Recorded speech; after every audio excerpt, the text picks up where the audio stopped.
Tenemos una Yom Yom medio larguito, lo voy a ir explicando así rápidamente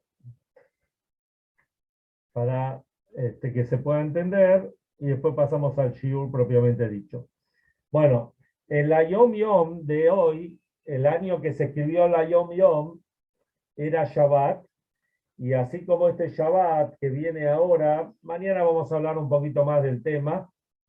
Este Shabbat es, aparte de ser Shabbat, Rosh Chodesh, comienzo del mes, también es Parshat HaJodesh. Se lee una parsha especial que es lo correspondiente a los preparativos para Pesach, propiamente dicho.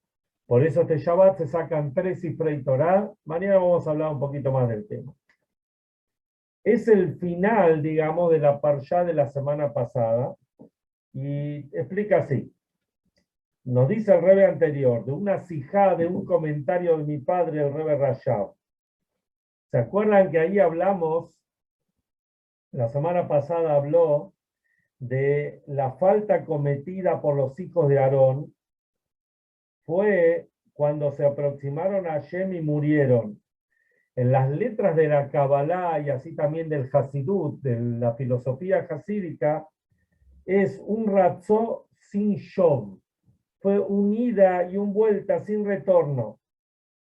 La verdad es que cuando se viene ante Hashem debe existir el pitaru, estar limpio y puro. Y ello tiene que repercutir en la acción concreta.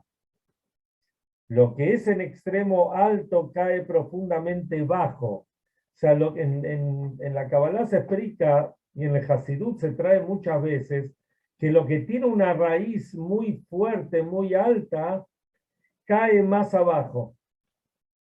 Lo que es el extremo alto cae profundamente bajo, de modo que Ratzot sin Shov es la muerte. Cuando uno se eleva mucho, también tiene que ver, como alguien que está tomando carrera, o uno que se eleva, uno tiene que ver dónde va a caer. Si uno ve dónde va a caer, si uno no ve, se puede estrellar, Hasbe Shalom. Y eso es lo que pasó con los hijos de Aarón. Los hijos de Aarón se elevaron, pero no vieron lo que había del otro lado, no se prepararon para volver, digamos, para poner los pies sobre la tierra.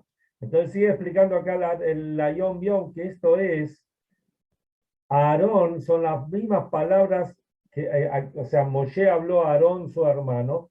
Aarón son las mismas palabras que niré, que se vea. O sea, que uno tiene que ver la revelación. Hashem está oculto, pero uno tiene que buscar a través también, en la Kabbalah se habla que esto tiene que ver con el raciocinio. Uno, a pesar que está muy alto, también tiene que ver dónde va a caer, a dónde va a llegar. O sea que lo que se necesita es el ratzó, y el shov.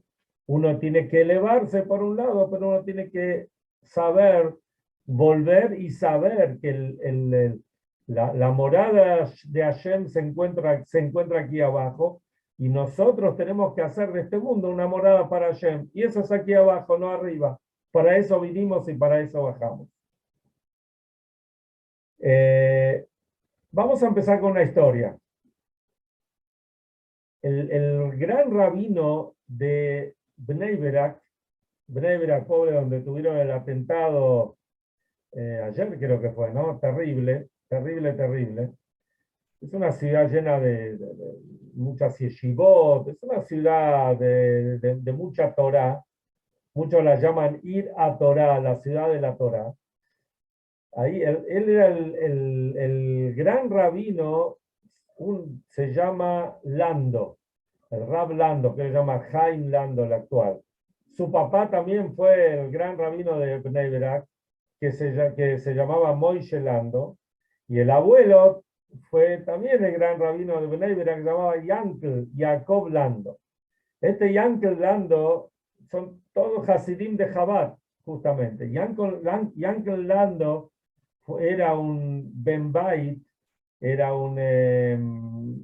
digamos, ayudaba en la casa del Rebbe Rashab, que nombramos antes, y era muy amigo del Rebbe anterior. Rabbi Yaakov Lando era una personalidad reconocida en todo Israel. La Ashgajá, cuando uno ve una Ashgajá, una supervisión de Rab Lando, o sea, ya sea cuando era el abuelo, cuando era el padre y el actual, es una Ashgajá muy reconocida, tal vez la más reconocida o de las más reconocidas en Israel. La supervisión en todo sentido, especialmente en el kashrut. Bueno, en las épocas que Rab Lando empezó como Rab ahí en Bnei Brak, entonces en una cierta ocasión, estamos hablando, esto habrá sido en los años 40 o por ahí en los años 50, por ahí, el Rab Lando se tomó unos días de vacaciones. ¿Y dónde se iba de vacaciones? Se iba a pasar unos días a Jerusalén, ¿no es cierto? Estas eran las grandes vacaciones que tenían, pero estar en Jerusalén, imagínense. Si para nosotros es importante, para un rab como el Rab Lando, seguro que lo era. Cuando vuelve a Bnei Brak, en aquella época no teníamos el supermercado como tenemos ahora y vamos y compramos todo lo que necesitamos. En aquella época, como pasaba acá también en Argentina, acá en Buenos Aires pasaba, que pasaba el lechero y el verdulero y el que vendía el hielo y el que vendía el carbón, todos pasaban por la puerta de la casa. No sé si alguno de los que estamos acá presentes llegó a ver eso. Yo no vi, ya estoy en unos años más joven por ahí. Bueno, ahí ustedes lo vieron, ustedes lo van a entender mejor. Entonces ahí en Bnei Brak pasaba lo mismo. Y uno de los que pasaba por ahí era el lechero. Ustedes no, seguramente saben o escucharon hablar de un concepto que se llama Halab Israel. Halab Israel es tomar leche y asegurarnos que esa leche haya sido vista cuando se ordenó por un Yehudí Shomer Shabbat, que sabe, que entiende, que es confiable. Un día, cuando vuelve Rab Lando, vuelve de Jerusalén, a la mañana cuando pasa el lechero, el que traía la leche, ¿cómo traía la leche? Él iba hasta el tambo, hasta el lugar donde estaba la vaca, y compraba la leche, y después la revendía en las casas, digamos, ¿no? Rab Lando se acerca a él y le dice, me mentiste. Y el hombre le dice, sí, Rebe, es verdad, le mentí. ¿En qué le mintió? La leche que él vendía seguro que era leche Halab Israel, como Dios manda. Pero Rab Lando le daba unos centavos más, unos grushim, como era en aquella época extra, y le pidió algo con una condición. Le dijo, mira, yo quiero que en adición al mashgiach, al supervisor que está ahí cuando se ordeña la vaca, quiero que vos mires cuando ordeña la vaca. Y le pagaba algo extra para que se levante un poco antes y esté en el momento que se ordeña la vaca. Entonces Rab Lando le dice, vos me mentiste, no estuviste en ese momento, o no estás en ese momento. Y el hombre le dice, sí, es verdad, Rebe, tiene razón. Ahora, ¿cómo sabe usted que yo que estoy o no estoy?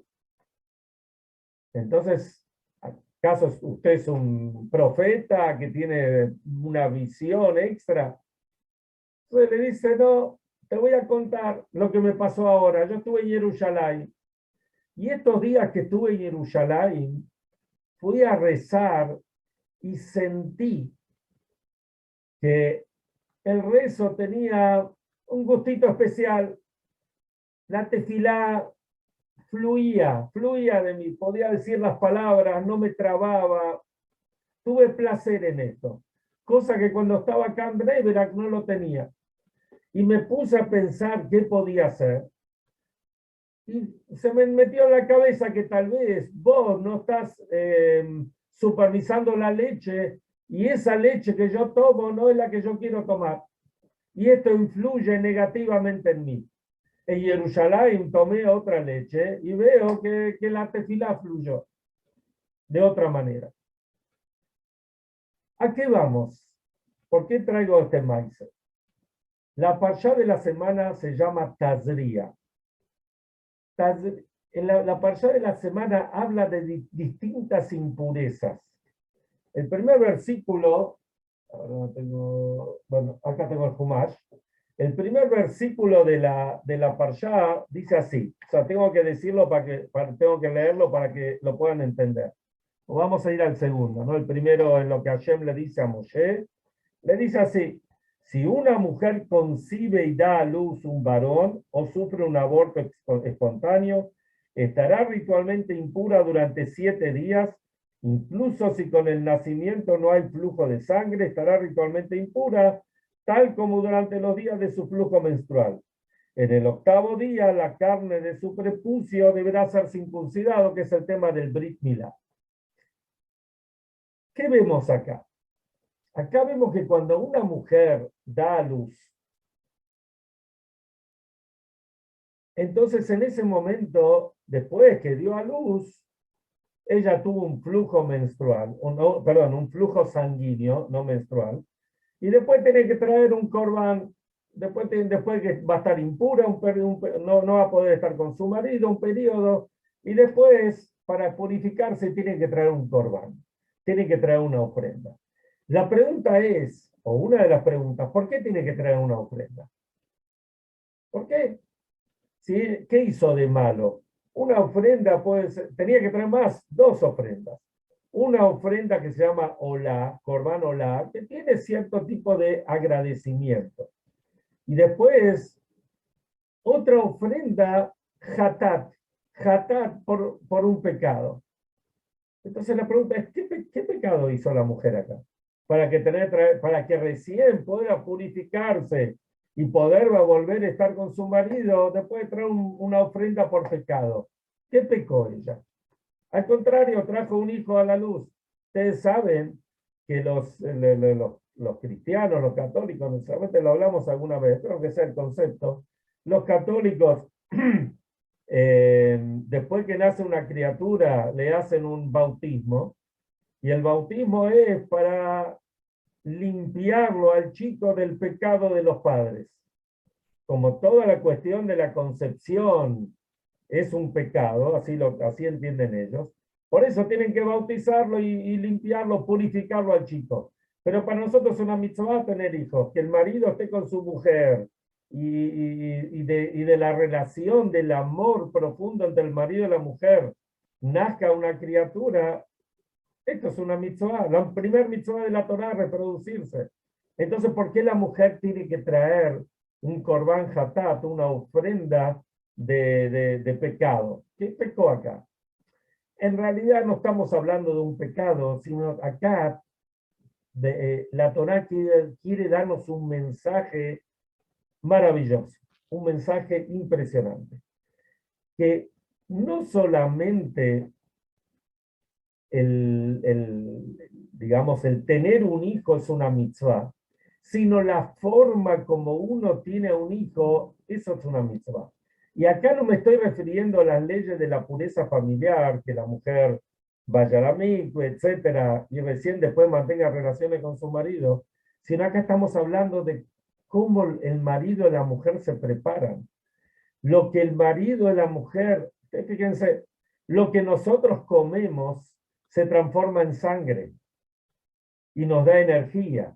Y así también, digamos, se puede decir lo que se dice en hebreo, el zera, el semen, con el cual que fabrica el hombre para poder tener hijos, así también el óvulo de las mujeres, etc. Eso también viene de lo que uno come, de lo que uno ingiere. Entonces, eso es lo que dice acá la Torá. Tal vez el hombre o la mujer hicieron algo que no estuvo tan perfecto. Entonces, por eso tenían que traer un corbán para expiar por un supuesto pecado que pudieron haber tenido, incluso por los alimentos que se ingirieron o la forma como los comieron. Que esto es lo que dice acá el Rablando. El Rablando no es que estuvo tomando una leche que no era kasher, No es que estuvo tomando una leche que ni siquiera era Jalab Israel. Él tomó una leche ahí en Bnei, la leche que le traía el lechero. Y también era Jalab Israel. Pero no era con los detalles como él le pidió al hombre, como él quería. Y por eso a él la tefilá no le fluyó de esa manera. Ahora, si miramos el texto, vamos a ver algo sorprendente. ¿Qué dijimos recién? Que después de tener un hijo varón, la mujer tenía un periodo de impureza de 33 días. Hoy en día cambió eso porque los cuerpos, nuestros cuerpos están más débiles y las leyes también cambiaron un poquito de cómo son, de cómo es los periodos de recuperación, de purificación.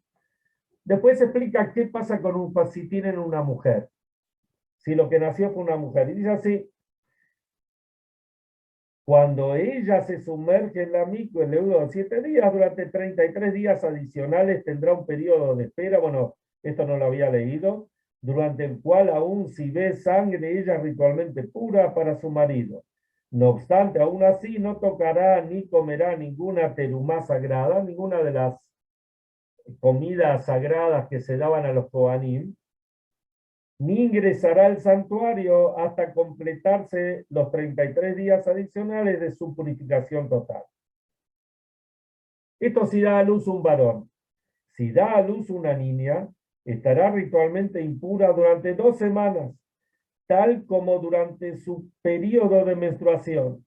Luego, durante 66 días tendrá un periodo de espera durante el cual, aún si ve sangre, ella es ritualmente pura para su marido. Y cuando se complete estos 66 días va a tener que traer un corbán, una ofrenda.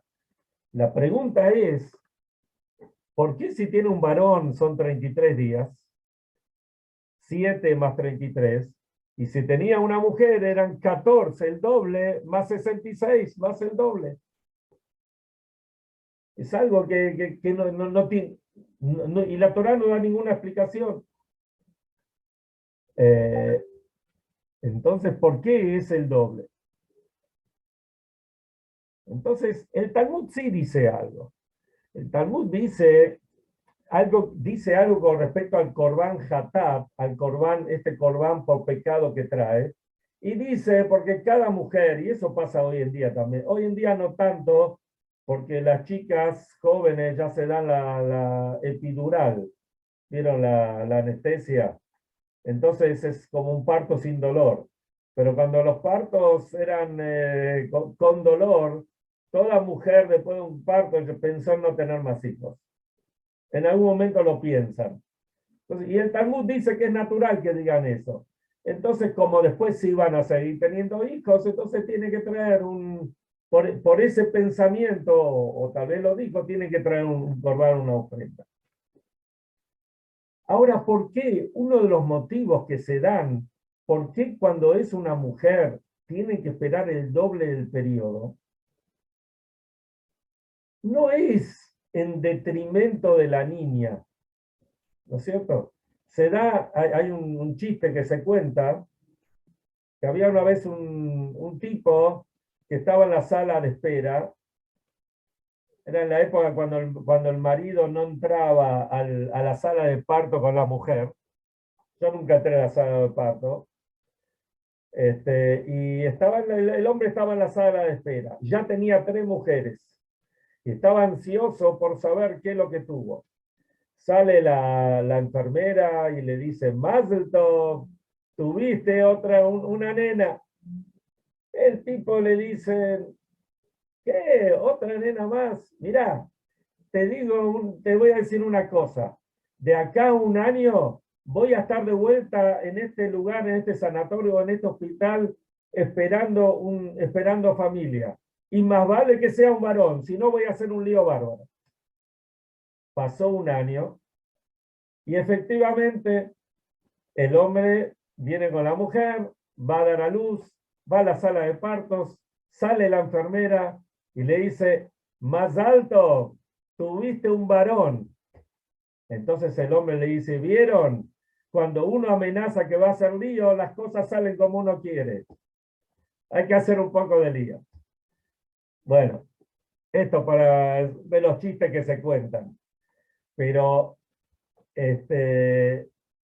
la realidad es, ¿por qué por la mujer hay que esperar el doble de tiempo?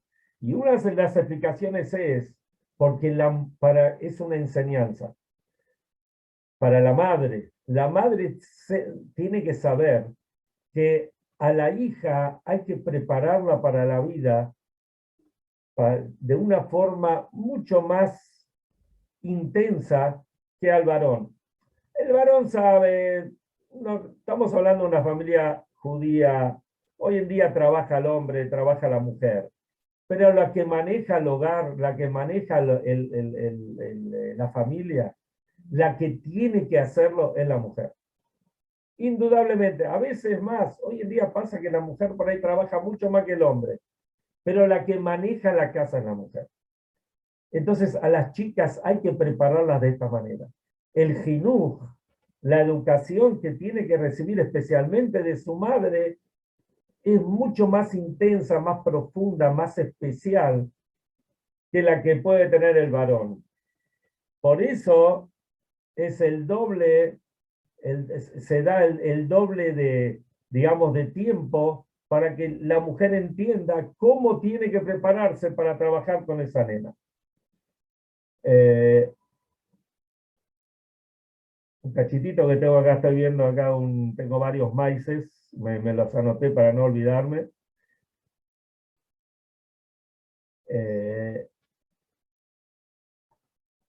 Bueno, entonces,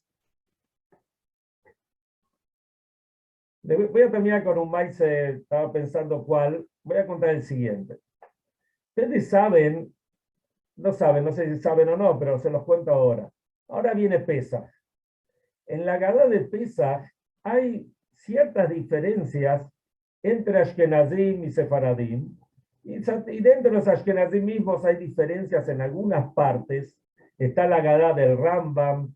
Por ejemplo, en Chabad se sigue mucho con esta línea del Rambam. El Alter Rebbe, el Rabbi Shinu Zalman de Liadi, que fue el que compuso, digamos, o que ordenó la Gadá de acuerdo a Gadot anteriores. Y por ejemplo, en el Manishtaná, que es lo que más, que es digamos, el primer párrafo, el primer cántico que hacemos, cuando los chicos hacen las 4 preguntas. Entonces, en la mayoría de las Agadot Ashkenazim, la primera pregunta es, ¿por qué todo el año comemos hametz y matzah? Y este año comemos solo, y Pesach comemos solo hametz. Después viene la del maror, perdón, solo matzah, perdón, gracias profesor, estar atento. Después viene la de maror, que comemos hierbas amargas. Después viene la que mojamos mojamos en el agua y sal y mojamos en el jaroset. Y después viene la que comemos recostados. En la Gadá de Chabad, la primera pregunta que hacen los chicos es la de mojar como dijimos, la cebolla o la papa en agua y sal, y mojar después el maror en el jaroset. Entonces, ¿por qué es esto? ¿Por qué esto es un minag? Esto es una costumbre. ¿Qué pasa si una persona se olvidó de comprar papa para el cierre de Pesaj? No tiene ni papa, ni cebolla, ni apio, ni nada. No tiene con qué mojar. ¿Qué tiene que hacer? No hace nada. Tiene que fijarse que el año que viene no le falte. No hizo un pecado. No es como no comer matzá, que es de la Torá. No es como no comer las hierbas amargas, que es de Rabananes de los sabios. Para entender esto, les voy a contar un maíz. Después de la Primera Guerra Mundial, o sea, hasta la Primera Guerra Mundial, en Lituania, ustedes saben que en Lituania había grandes yeshivot, Tels, Ponievich, Slavotka y otras. Y había un tipo, una persona que se llamaba, acá lo tengo anotado, se llama Deiner o Deinis se llamaba el apellido. Era un tipo muy rico, muy rico. Y él daba mucha plata para las yeshivot, muchísima plata. Y él tuvo bueno, cuando terminó la Primera Guerra Mundial, entonces los países ahí de la zona ahí del Báltico, ahí, ellos vivían en Lituania, se quedaron cortos de plata. Me estoy pensando que pasan las cosas como pasan acá, ¿no es cierto? Cuando el país se queda sin plata, entonces busca ver a quién le va a sacar la plata. Entonces dijeron, bueno, vamos a sacar a los ricos la plata. Y a este tipo le saca, a este pobre, a este hombre, que era un rico, lo dejaron pobre, pobre que tenía que ir a pedir, le sacaron todo lo que tenía que ir a pedir plata casa por casa. Pero una cosa buena él tenía. Él tenía dos hijas, y él no buscó que las hijas se casen con otros tipos millonarios o ricos como él. Él buscó que las hijas se casen con muchachos que tenían una conducta, habían estudiado una yeshiva, hicieron muy lindas familias, gente que estudiaba Torah, etc. Entonces le fueron a preguntar al Rosh Yeshiva y de Telz, creo que era, ¿de dónde tuvo el privilegio de tener tan buenos yernos este hombre? Entonces él les dijo así, les voy a contar una historia. Un año había un crudo invierno, un invierno terrible. Hacía tanto frío y había caído tanta nieve que cuando uno si salía a la calle le llegaba la nieve hasta la cintura. Obviamente eran épocas donde no había la maquinaria que tenemos hoy en día, pero sea como sea, la gente no salió a trabajar, nada. Llegó principio de mes y él, que era el Rosh Yeshiva, tenía que pagar los sueldos. La gente no tenía, si no cobraba el salario, apenas con lo que cobraban tenían para subsistir. Si no cobraban iba a ser peor. Entonces se puso a pensar, ¿qué hago? Los negocios están cerrados. No hay gente en la calle. ¿De dónde saco para pagar los salarios?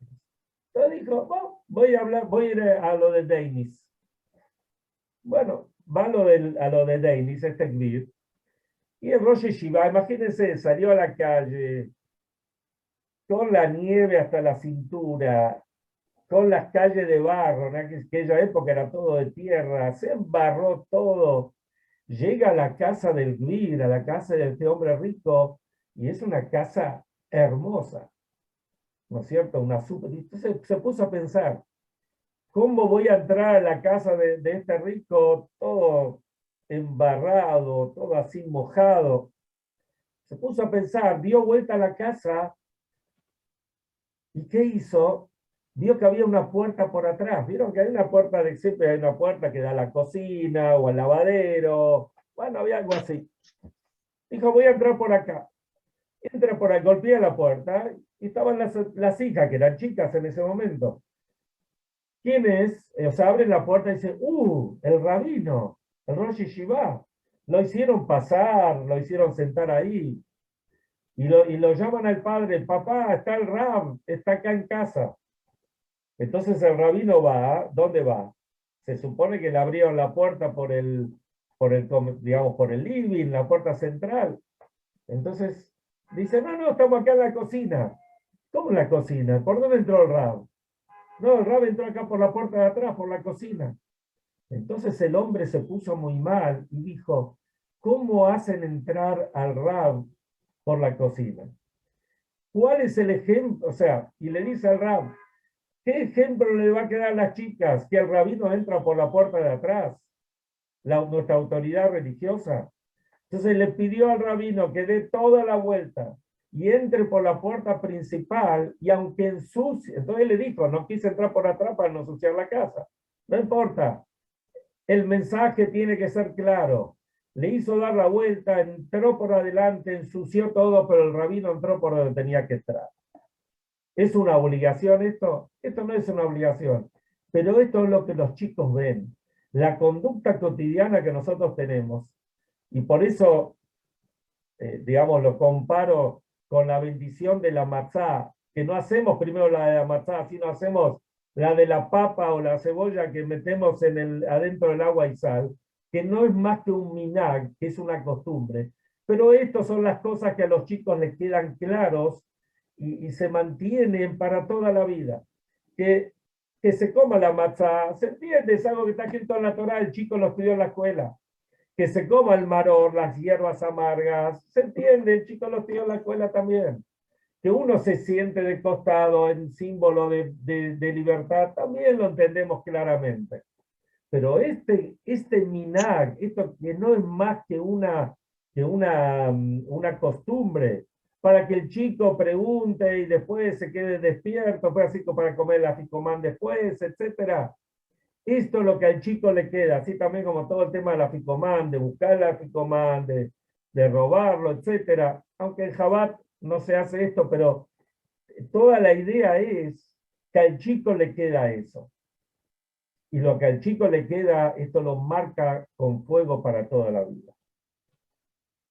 Y esto es lo fundamental en la educación.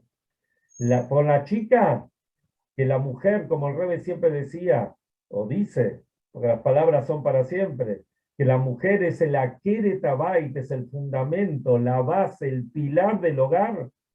Para lograr ser esto y aprender cómo tiene que ser, la madre tiene que dedicarse más. Y este es uno de los mensajes que tenemos de por qué digamos, la impureza o el periodo de impureza de la mujer, por lo menos en la época del templo, era el doble que la de los varones.